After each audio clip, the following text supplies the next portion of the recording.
عمرك فكرت مين الشخص اللي بيعرف الشركة هتكسب ولا هتخسر قبل ما ده يحصل فعليا؟ مين المسؤول عن كل الفلوس اللي داخل وخارج الشركة؟ ده يا سيدي دور السي اف او او الشيف فاينانشال اوفيسر.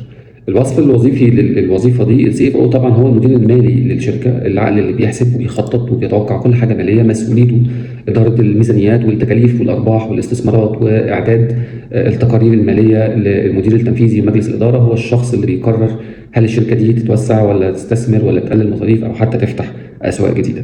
أهم الأدوات والمهارات للوظيفة دي، مهارات طبعا تحليل مالي عالية جدا، وأكيد طبعا هيكون من خلفيات مالية. استخدام أنظمة ERP زي الساب والزوهو والأوراكل. خبرة في التدفقات النقدية، الكاش فلو والبادجيتنج. قدرة على الفوركاستنج واتخاذ قرارات تحت ضغط. فهم عميق قوي للمحاسبه والقوانين الماليه والضرائب، عشان كده لازم يكون من خلفيه محاسبيه. اداره فرق فاينانسز كامله.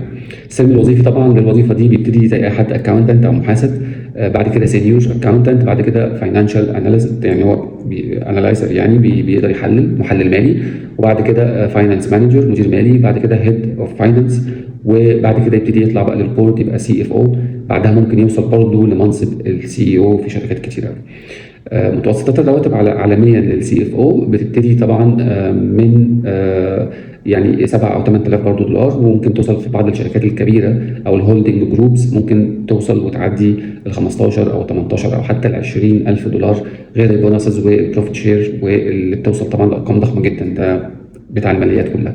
لو عاوز تعمل شيفت كارير للشغلانه دي، ابدا بدراسه محاسبه او ماليه، او يكون انت اصلا خريج محاسبه او ماليه. اتعلم تحليل مالي متقدم. الباور بي اي مهم جدا.